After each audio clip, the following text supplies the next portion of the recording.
Assalamualaikum warahmatullahi wabarakatuh dan selamat pagi teman-teman semuanya. Hari ini kita kedatangan Pak Ilham Bahtiar, Ketua masih Kepala Instalasi Ki? Kepala Instalasi ya. UKPR.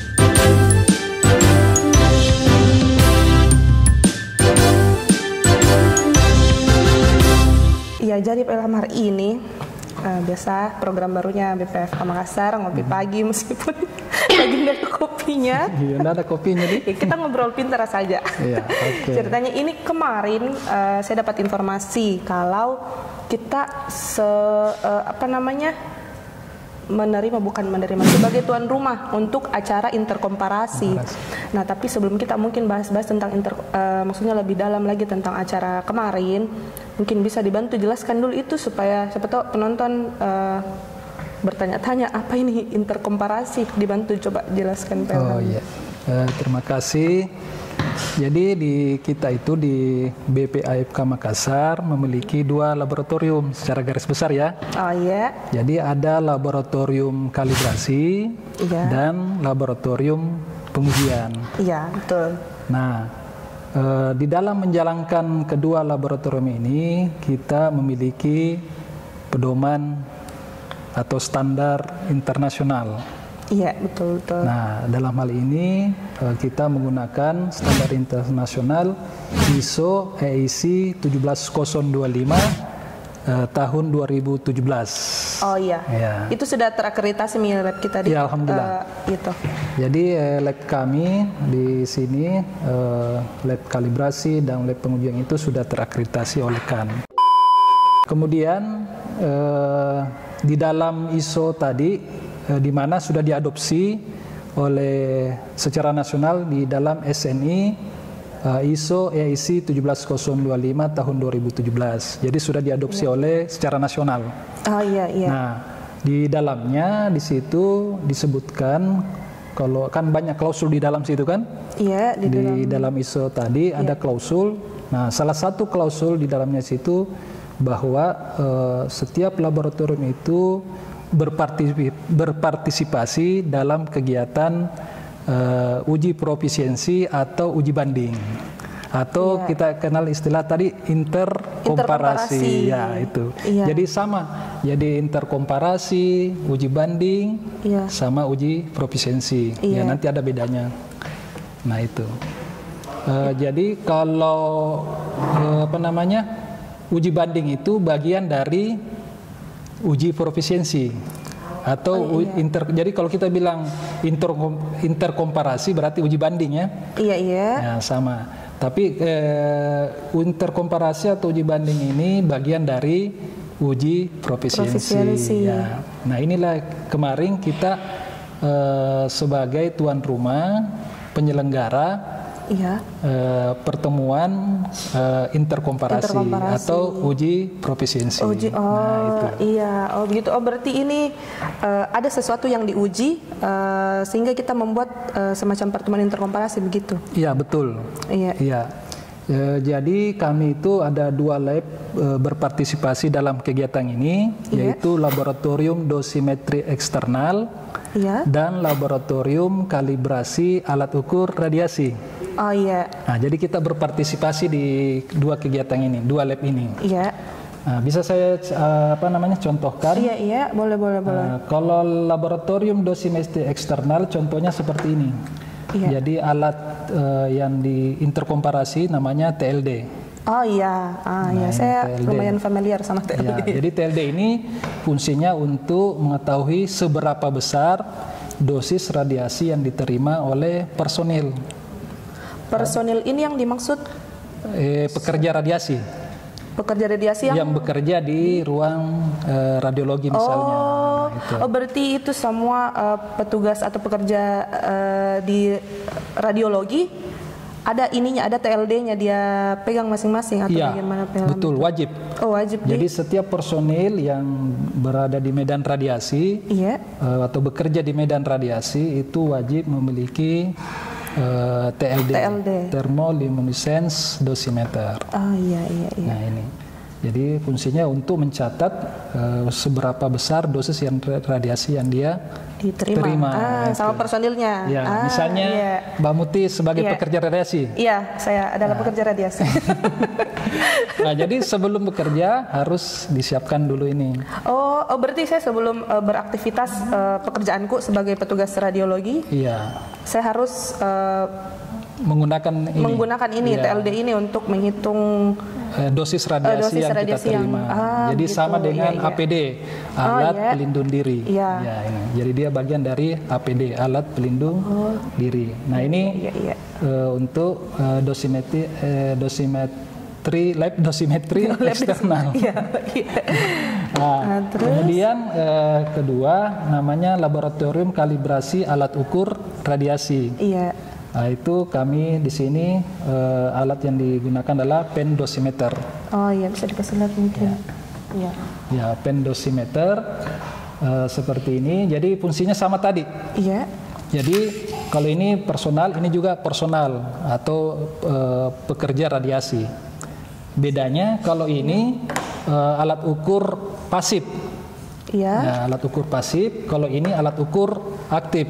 Maksudnya bisa langsung diketahui dosis radiasi. Oh, ini bisa langsung terbaca ceritanya. Betul. Jadi bisa langsung terbaca. Misalnya tadi kita bekerja di medan radiasi, langsung kelihatan nilainya. Oh, ini 0,1 mikrosiever atau berapa. Nah, ini. Kalau ini beda. Ini harus dipakai dulu, baru diproses di namanya TLD reader. TLD reader, oh iya. Itu masuk layanannya BPFK deh? Masuk layanan BPFK, ya. Kemudian ada lagi satu alat namanya surveimeter. Iya, ini surveimeter. Jadi ini fungsinya untuk mengukur tingkat paparan radiasi hambur di ruangan. Jadi dia termasuk lingkungan. Jadi untuk mengetahui tingkat paparan radiasi lingkungan. Iya, itu ada kayaknya juga dibawakan Ki. Apa itu Kak? Saya ambil dulu di. Nah, ini apain? Ini haruskah saya berhati-hati memegangnya? Kayak ada kartu SIM itu, kayak ada chip isinya. Ini kayak SIM kan ini. Bisa dipakai menelpon? Ya, bisa, cuma harus. Nah, jadi ini tadi ini yang TLD ya, untuk HP 10.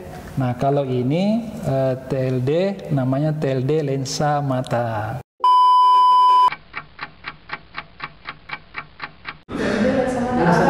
Agak masih asing di telinga. Biasanya memang yang saya lihat TLD ini. Iya, ini biasa saya lihat di bawah sama di bagian nyampe, karena memang mungkin TLD-nya masuk mestinya lewat. Sudah banyak pelanggannya lah. Nah, kalau ini memang baru ini. BPK sudah melayani namanya TLD lensa mata. Jadi kalau ini tadi khusus untuk seluruh tubuh.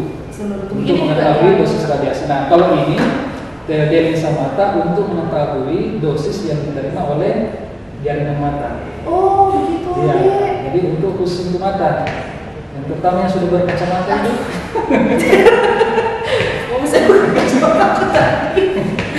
Yang satu sudah dapat radiasi. Jadi fungsinya ini untuk mengetahui dosis radiasi pada mata. Oh, bedanya yang satu untuk seluruh tubuh, ini untuk khusus untuk mata. Dua-duanya pasif. Iya, pasif. Berarti kalau yang aktif ini belum ada untuk mata, Pak? Belum. Oh, belum. Berarti ini yang aktif ini masih untuk seluruh tubuh dia bacakan nih, dia bacakan. Pasif ini, pasif. Yang aktif ini. Jadi kemarin kita berpartisipasi dalam kegiatan apa namanya? Interkomparasi. Ya, itu sebagai tuan rumah. Iya, kita kemarin tuan rumah. Tuan rumah, alhamdulillah. Nah, ini kita apa namanya? Empat alat ini, satu TLD, satu TLD lensa mata, kemudian satu pendos, dan satu surveimeter. Ini surveimeter juga membaca radiasi di tubuh? Bukan, ini untuk mengetahui radiasi lingkungan atau di ruangan. Oh, di dalam ruangan. Misalnya di sini iya. ada ruangan, ada sumber radiasinya. Iya. Nah, di dalam ketika ada sumber radiasi, maka kita harus mengetahui radiasi di sekitar ruangan tersebut apakah aman atau tidak aman. Oh, ya, selain terpapar di tubuh di sekitar pun harus diketahui dia. Ya. Jadi ini BPK Makassar memang seluruh ruangannya, baik orangnya maupun ruangannya. Tapi ya, berarti ini ada pelayanannya ya. Berarti ada kemungkinan ini saya terpapar radiasi atau karena kita kan punya lab di bawah. Ya, bisa saja. Waduh. Apakah saya harus menggunakan TLD? Ya, alhamdulillah. Tapi kalau kita kan sudah terproteksi dengan baik ya. Oh iya. Jadi kalau di bawah kita kan ada session 137. Oh iya. Session 137. Nah, jadi kalau mau mengukur ya harus pakai survei meter. Oh, jadi aman. Jadi aman. Saya ini masih aman-aman nih. Jadi di interkomparasi itu kita menguji alat-alat ini. Iya betul. Jadi alurnya seperti ini. Jadi kan itu interkomparasi adalah kegiatan untuk menilai kinerja suatu laboratorium. Oh iya. Dalam melakukan pengujian atau kalibrasi. Iya. Jadi dalam kegiatan interkomparasi ini ada apa namanya lagi itu? Ada penyelenggaranya. Oh iya. Semacam laboratorium referensi. Nah itu siapa yang menjadi referensi? Nah, laboratorium referensi ini adalah dari laboratorium BRIN. Oh BRIN. BRIN sebagai penyelenggara, karena dia termasuk laboratorium sekunder di nasional Indonesia. Jadi dia yang paling tinggi lah ya. Jadi di Indonesia, di sana menyelenggarakan interkomparasi. Nah, jadi seperti TLD ini, dia menyinari misalnya 5 milisievert misalnya, 5 milisievert atau 2 milisievert, ya terserah dia. Ini kita tidak ketahui ya. Oh iya, kita tidak tahu berapa dia sinari. Iya. Nah, maka dikirimlah ke BPAF Makassar untuk dianalisis. Iya. Berapa dia baca? Betulkah dia 5 milisievert atau 2 milisievert?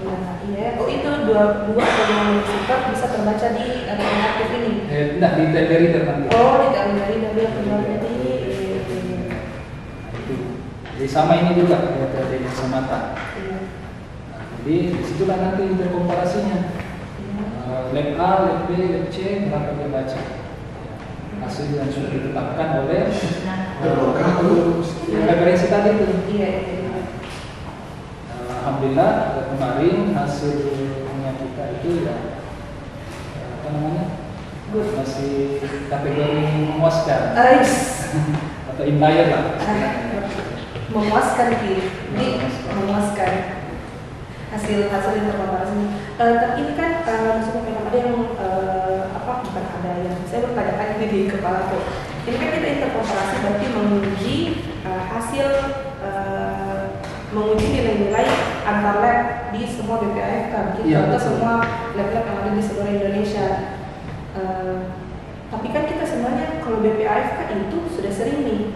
Maksudnya ini sudah menjadi topoksi kita untuk memberikan pengujian ke alkes-alkes begitu. Apakah masih penting untuk kita ikuti ini interkomparasi? Ya betul. Jadi begini, tadi di dalam ISO 17025 tadi ya, itu memang mewajibkan setiap laboratorium berpartisipasi dalam kegiatan interkomparasi. Oh, berarti bersifat wajib. Wajib. Iya.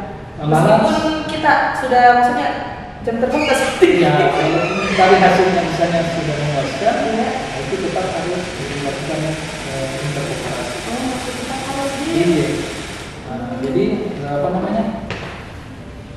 Dalam isu tadi itu 17025 tadi mewajibkan mengikuti atau berpartisipasi dalam kegiatan interkomparasi. Berarti masih wajib meskipun kita sudah sering melakukan pengujian audit. Terus tadi kita bahas nilai, kita mendapatkan sudah selesai nih sampai di situ, misalnya kita sudah dapat menjadi memuaskan, sudah berarti kita sudah dapat predikat atau bagaimana? Iya, jadi alhamdulillah dari kemarin tahun 2025 ini kita mengikuti partisipasi interkomparasi dan hasilnya memuaskan. Malahan ya sebagai di dalam interkomparasi itu kita ada satu alat yang seperti ini Pembos. Iya. Ketika laboratorium referensinya mengatakan bahwa ini nilainya misalnya 1, kita membaca juga hampir 1 juga. Oh, ya. Sudah. Jadi betul hampir sama persis, yang berarti itu sebenarnya sudah sangat memuaskan. Bukan cuma memuaskan kayaknya, tapi kan sudah sangat memuaskan karena sudah mendekati nilai 1 ceritanya. Iya, mendekati 1. Malahan alhamdulillah juga 3 tahun berturut-turut ini nilai kita interkomparasi itu nilainya sangat memuaskan, hampir mencapai 100. Itu terus nilai sudah dalam beberapa tahun belakang. Sekali. Jadi sebagai tapi ya tetap kita berupaya untuk meningkatkan terus setiap tahun. Ya. Karena ini juga harus dijaga konsistensinya. Yang sampai 3 tahun berturut-turut tahun depan tiba-tiba drop. Iya. Tiba-tiba minus 3 atau gimana? Iya. Jadi ini fungsi dari interkomparasi tadi memastikan bahwa metode kerja yang kita sudah susun, kemudian alat standar yang kita gunakan dan kompetensi personil itu sudah bisa diterima. Iya. Berarti bahasanya mungkin di masyarakat dijamin bilang. Ya, pokoknya kalau misalnya di rumah sakit ini alat-alatnya sudah diuji sama dengan pengawasan dan benar-benar dijamin. Sudah dijamin pasti aman. Ya, karena tidak ada malfungsi dan lain-lain. Ya, karena sudah membuktikan dari hasil interkomparasi. Iya, berarti hasil nilai yang kita berikan itu sudah hampir memuaskan, berarti sudah terpercaya. Sangat bisa dipercaya, jadi tidak perlu lagi ragu kalau mau menguji dari informasi. Terus terkait ini, apakah memang cuma ini pelayanan kita memang atau ada yang yang baru? Maaf, tadi ada iklan sedikit. Jadi tadi kita sudah sampai ke pembahasan Linek tentang layanan Linek. Iya. Ya, bisa dijelaskan ulang Pak Ilham? Iya, jadi di laboratorium kami tadi itu ada namanya laboratorium kalibrasi alat ukur radiasi dan kalibrasi output atau keluaran radioterapi. Nah, dalam hal ini adalah pesawat Linek, linear accelerator. Nah, linear accelerator ini adalah alat untuk pengobatan tumor. Alat kesehatan. Alat kesehatan untuk pengobatan tumor. Nah, jadi kalau misalnya ada pasien yang menderita tumor, nah tumornya itu harus diradiasi, disinari. Dengan menggunakan alat Linek tadi. Alat pesawat Linek itu. Pesawat Linek tadi. Nah, sebelum pesawat Linek ini digunakan, harus dilakukan dulu kalibrasi outputnya atau keluaran radioterapinya ini. Untuk memastikan apakah radiasi yang diterima oleh pasien itu betul-betul sudah sesuai dengan standar dosis yang diberikan. Itu kemarin juga kita uji interkomparasi juga atau bukan? Kami kemarin di namanya witness uji unjuk kerja personilnya. Jadi yang diuji ini adalah personilnya. Oh, begitu. Iya. Apa dia bisa mengerjakan, maksudnya menguji pesawat Linek tersebut? Iya, betul. Oh, berarti kayak semacam uji kompetensi karena uji kompetensi. Personilnya yang dites begitu. Dites, apakah dia bisa menjalankan? Ya, jadi kemarin kita dites untuk memastikan. Jadi yang menguji ini adalah dari BPTN, Badan Pengawas Tenaga Nuklir.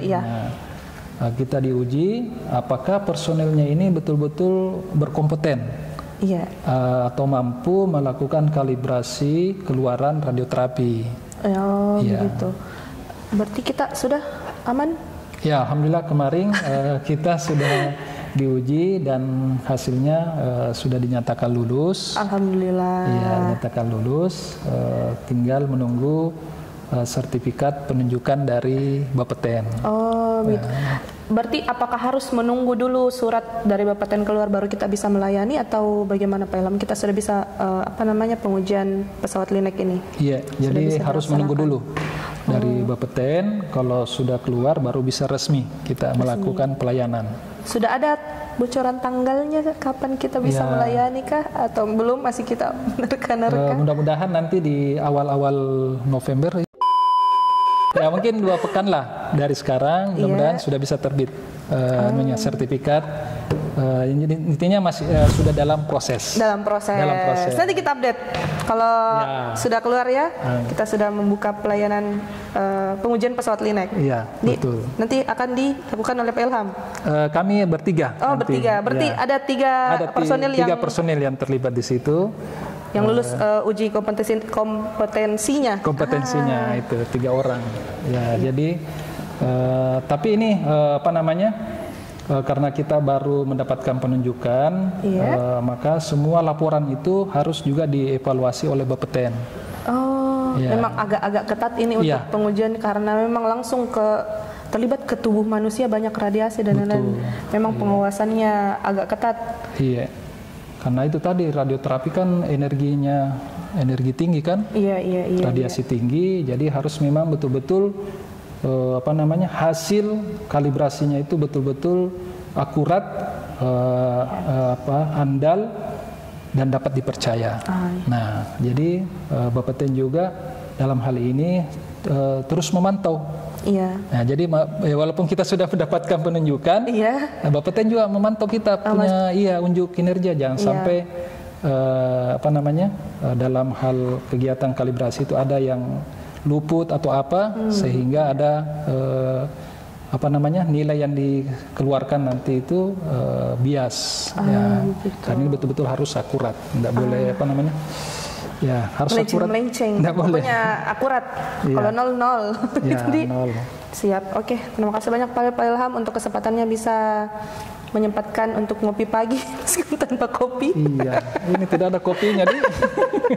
Kelupaan kopinya. Ya, nanti berikutnya saja. Siap. Iya. Bersedia untuk menjadi narasumber selanjutnya, Di. Iya. Ya. Jadi teman-teman jangan lupa untuk kalau mau kalibrasi pengujian, daftarnya di BPFK Makassar, nanti didatangi sama Pak Ilham. Iya. Terima kasih semuanya. Assalamualaikum warahmatullahi wabarakatuh.